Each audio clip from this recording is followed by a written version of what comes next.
ప్రారంభించు. అమ్మవారి ఆశీర్వాదం తీసుకో. ఆ నాగరాజుని కట్టడి చెయ్యి. నేనంటున్నది మనందరం హైదరాబాద్ వెళ్ళిపోదామని. నా ప్రాణం పోయినా ఈ ఇల్లు వదిలి రాను. అదేంట్రా ఓడలరా మనసు లాక్కెళ్ళిపోతున్నాయి.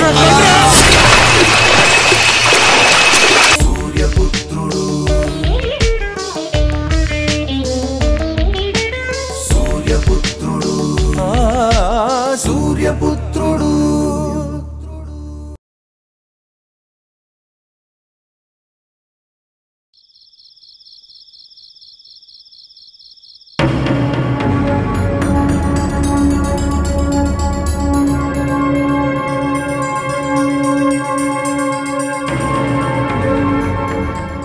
ఏంటి బసవయ్య, అందరూ ఒకేసారి వచ్చారు? బాబు, ఊళ్ళో ఏవో వింతలు జరుగుతున్నాయి. పొలంలో పనిచేసుకుంటున్న సుబ్బిగాడు ఎలా చచ్చిపోయాడో తెలియకుండా శవమై పడున్నాడు.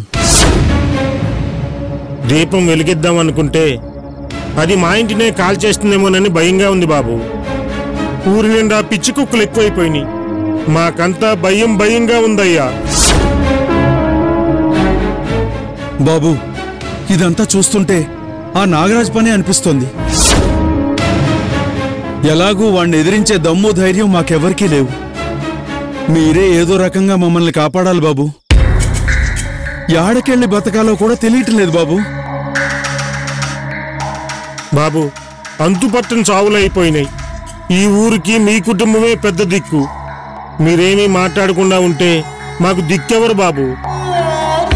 మాట్లాడండి బాబు, మాట్లాడండి బాబు, మాట్లాడండి బాబు. చూడండి, మీరు నా సహాయం కోరే కన్నా పోలీస్ స్టేషన్కి వెళ్ళటం మంచిదే.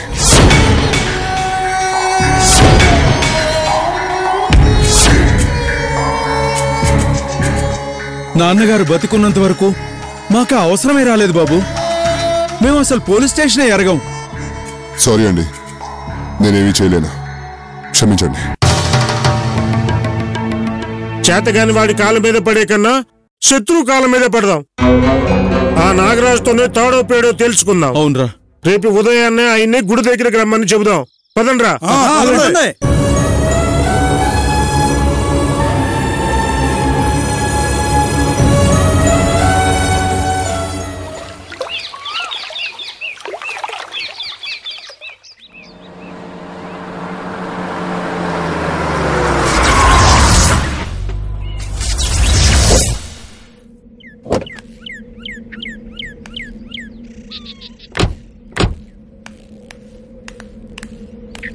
నాగరాజు,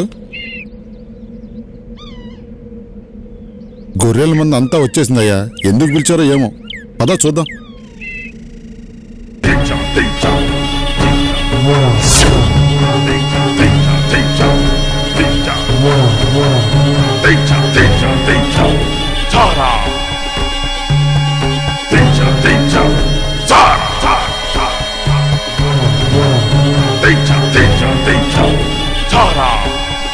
ఏంటయ్యా, ఊరంతా ఒకటైపోయి నాగరాజు రమ్మన్నారు.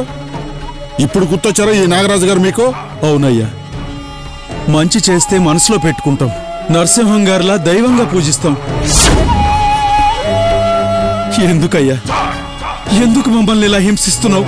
నీకు మేము ఏం ద్రోహం చేశామని ఎందుకు మమ్మల్ని ఇలా బాధ పెడుతున్నావు? ఇక మా వల్ల కాదయ్యా, మాకు ఓపిక నశించింది. అసలు మేము సుఖంగా ప్రశాంతంగా బ్రతకాలంటే నీకేం కావాలో మేమేం చేయాలో చెప్పవయ్యా. నాగరాజు, మనం అనుకున్నట్టు కాలబేరానికి వచ్చారు. మనకు కావాల్సింది అడిగే. ఈ ఊరు సుఖశాంతులతో ఉండాలంటే నేనడిగింది మీరివ్వాలి.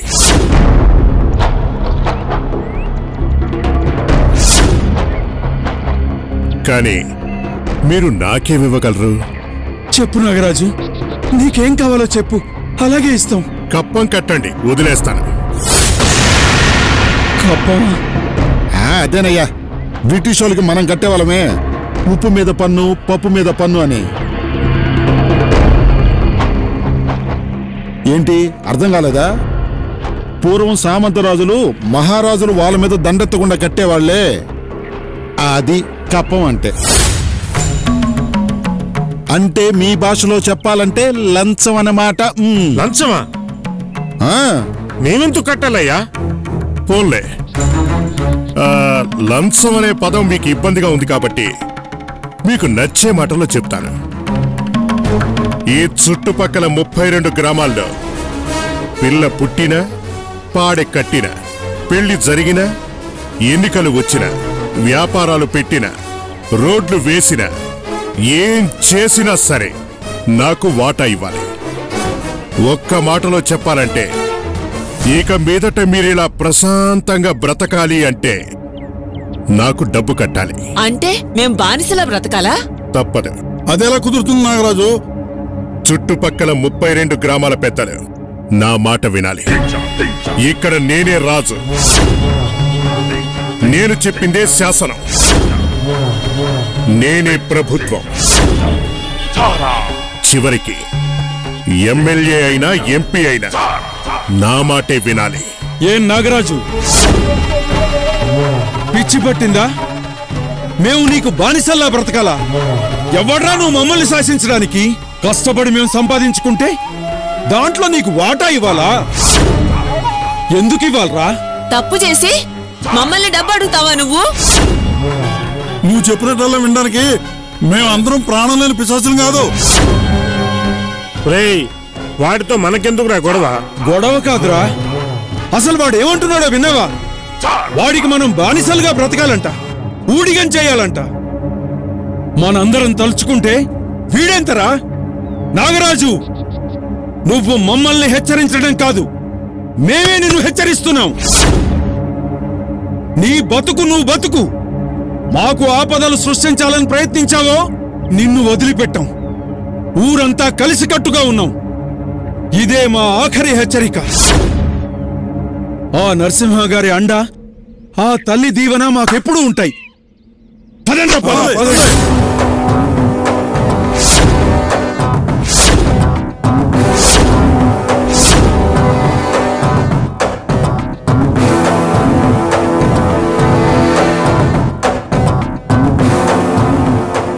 నాగరాజు, వీళ్ళకి నీ శక్తిని ఎదిరించే ధైర్యం లేదు, అలాగని నువ్వంటే భయం కూడా లేదు.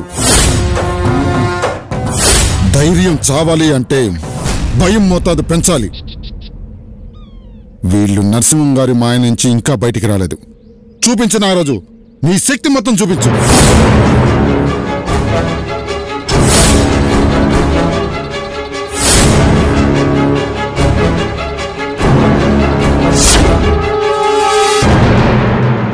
సూర్యపుత్రుడు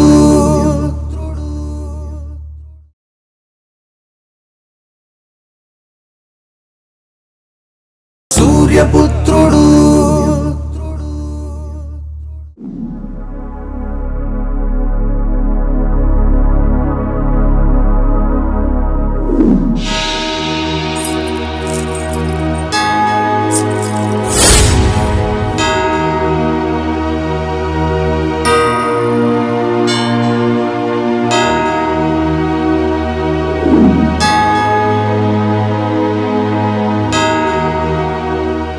చిన్నప్పుడు నిన్నిక్కడ వదిలేసినప్పుడు నీతో పాటు ఈ డాలరు నీ మెడలోనే ఉందమ్మా.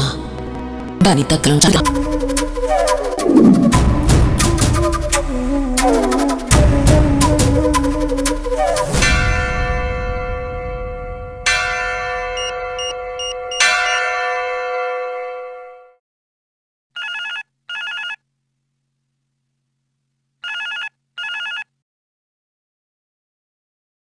హలో హలో, స్నేహ గారండి?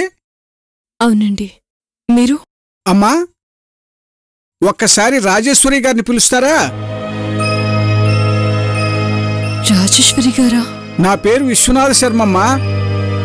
నేను మీ అమ్మగారు పనిచేస్తున్న గుడి పూజారిని. నువ్వు రాజేశ్వరి గారి కుమార్తెవే కదా? అవునండి. అమ్మ నా దగ్గర లేదు. ఆ రోజు నా దగ్గర నుంచి వెళ్ళిపోయింది. అవునా? ఎక్కడికి వెళ్ళిపోయింది? ఏమో నాకు తెలియదండి. నా కూతురి దగ్గరే ఉంటానని చెప్పెళ్ళారమ్మా. మీ ఫోన్ నెంబర్ కూడా ఇచ్చారు. అవసరమైతే ఫోన్ చేయమని చెప్పారు. అమ్మ మీ దగ్గరే ఉందనుకున్నాను. రేపు గుడిలో స్వామివారికి కుంభాభిషేకం. 20 సంవత్సరాలుగా ఆవిడ ఎక్కడికి వెళ్ళింది లేదు. నేను ఇప్పుడే వస్తున్నాను. అలాగేనమ్మా.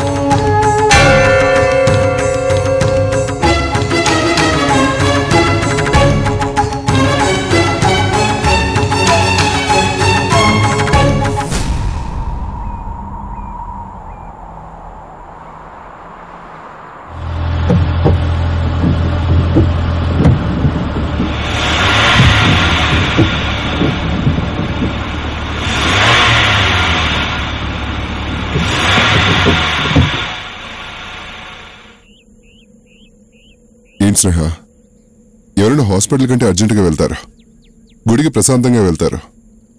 నువ్వేంటి గుడికి అర్జెంటుగా వెళ్దామన్నా? ఏదో నీకోసం వచ్చాను. లోపల మాత్రం నేను రాను. నీకు తెలుసుగా నా గురించి. అయినా ఇంత హడావుడికి ఎందుకు తీసుకొచ్చినట్టు? అమ్మ గురించి తెలుసుకోవడానికి ఎవరైనా ఆరాడి పడతారు కదా.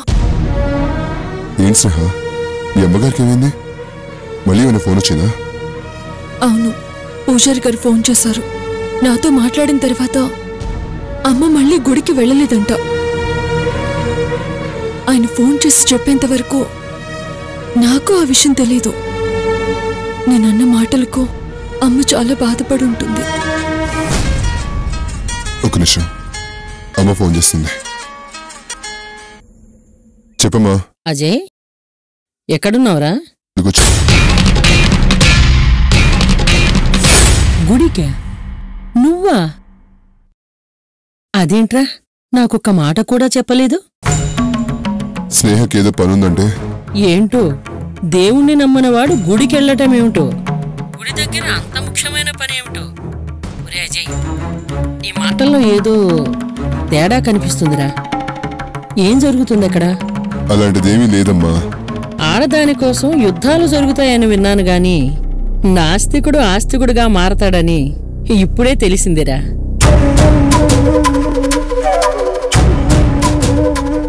గుడ్డి ప్రేమ ఎంత పనైనా చేయిస్తుంది. తొందరగా ఇంటికొచ్చేనాన్న. ఓకే. ఎంతసేపట్లో వస్తావు? 2 అవర్స్లో వచ్చేస్తానమ్మా. సరే, భోజనానికి ఇంటికి వచ్చేయండి. బయట తిని ఆరోగ్యాన్ని పాడు చేసుకోకండి. అలాగే అమ్మా.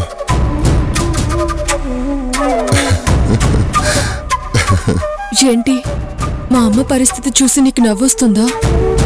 కాదు, మా అమ్మ అనుమానం చూస్తే నవ్వొస్తుంది. మరిద్దరం పారిపోయి పెళ్లి చేసుకుంటున్నామేమో అనుకుంటుంది. అబద్ధం మనిషి విలువ తగ్గిస్తుంది. అనుమానం ఎదుటి మనిషి మీద అభిమానాన్ని తగ్గిస్తుంది. సముద్రంలో ఉప్పంతా తీయచ్చేమో కానీ ఆడదానిలో అనువంత అనుమానం తగ్గించలేంగా. నువ్వు నన్ను కూడా అంటున్నావా? అయ్యో, అలాని కాదు. అజయ్, మీ అమ్మగారి అనుమానం తప్పు కాదు. అది ఆవిడికి నీ మీదున్న ప్రేమ. అది మనం అర్థం చేసుకోవాలి. అంతే ప్రేమతో నా తల్లి నా దగ్గరకు వచ్చినప్పుడు ఎంతో కఠినంగా మాట్లాడాను. ఆవిడ మీద అనుమానంతో అడగకూడని ప్రశ్న అడిగాను. ఆమె మనసు బాధ పెట్టాను. ఆ బాధతో ఆమె ఎక్కడికి వెళ్ళిపోయిందో ఏంటో. మీ అమ్మగారికి ఏం కాదు స్నేహ. అజయ్, నువ్విక్కడే ఉండు. నువ్వెలాగూ గుడిలోకి రావుగా. నీకిష్టం లేని పని చేయమని నేను ఫోర్స్ చేయను. తల్లి, తండ్రి, గురువు, దైవం, ఈ నలుగురిలో ఫస్ట్ తల్లి, లాస్ట్ దేవుడు. నేను మీ మదర్ గురించి తెలుసుకుందామని వస్తున్నాను. లాస్ట్లో నా దేవుడి గురించి మాత్రం కాదు. Nice logic. కమ్.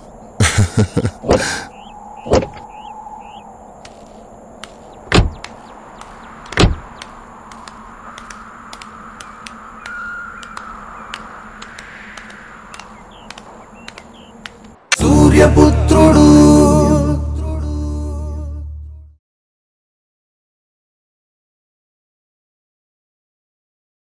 సూర్యపుత్రుడు ఓం శిరిడి సాయినాథాయ మంగళం.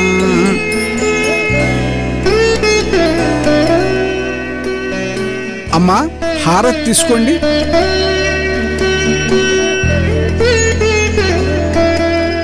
అజయ్ నువ్వెక్కడే ఉండు, నేను వెళ్తాను. పర్లేదులే పద.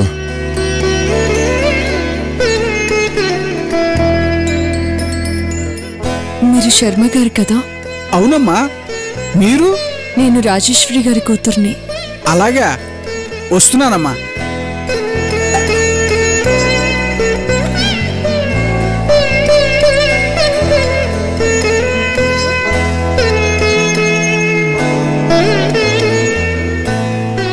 మీతో ఫోన్లో మాట్లాడింది నేనే. నా పేరు స్నేహ. చాలా పెద్దదానివైపోయావమ్మా.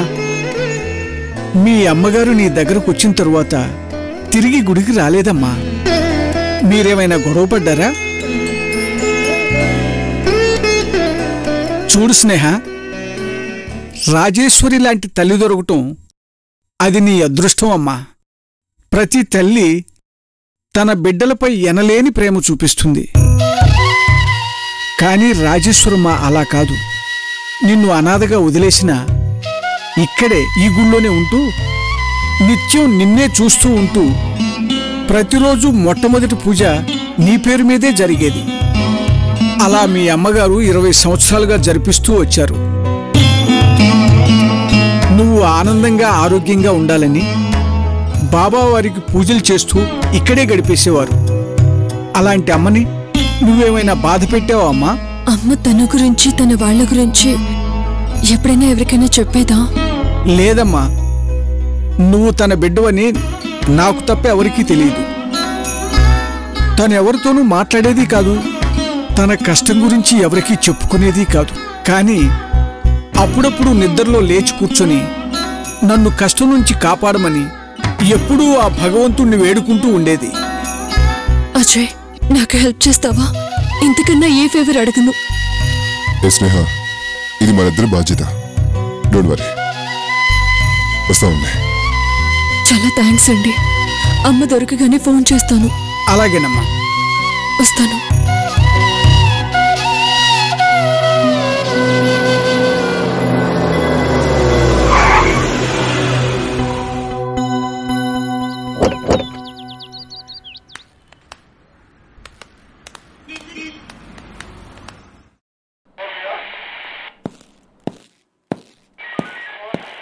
సార్ మీరు?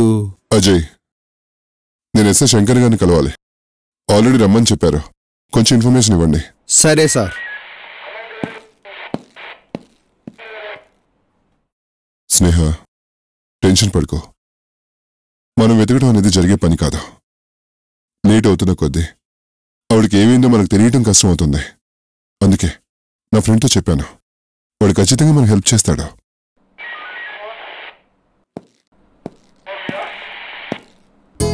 హాయ్ అజయ్. హాయ్ రా, లాంగ్ టైమ్.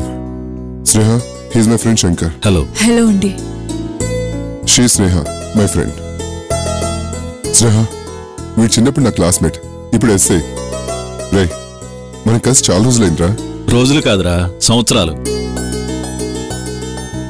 ఇంతకీ నీ ప్రాబ్లం ఏంటో చెప్పు. రే, మేము వచ్చింది తన మదర్ గురించి మాట్లాడటానికి. స్నేహ గారు, ఏంటి మీ ప్రాబ్లం? నేనిక్కడే సుభిక్ష అనాథాశ్రమంలో ఉంటున్నానండి. చిన్నప్పటి నుంచి నేను అక్కడే పెరిగాను. ఒకరోజు నన్ను వెతుక్కుంటూ ఒక ఆవిడొచ్చి ఆవిడ నా మదర్ అని చెప్పింది. నా తండ్రి ఎవరు, నా కుటుంబం ఏంటి, నేనెవర్ని? చూడమ్మా, ఇప్పుడు నీకు నేనేమీ చెప్పలేను. తండ్రి ఎవరూ చెప్పలేని తల్లి నాకొద్దు. అలాంటి తల్లిదండ్రులు ఉన్నా లేనట్టే.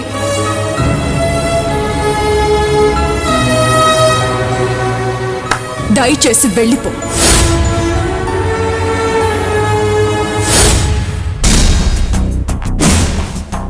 సో మీ దగ్గర నుంచి వెళ్ళిన మీ మదర్ ఆవిడ ఉండే గుడికి వెళ్ళలేదు.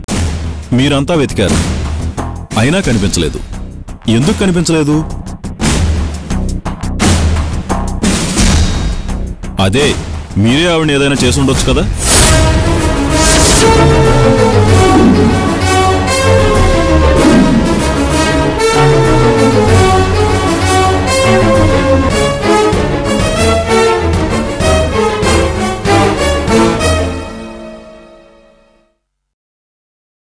అజయ్, చెప్పమ్మా.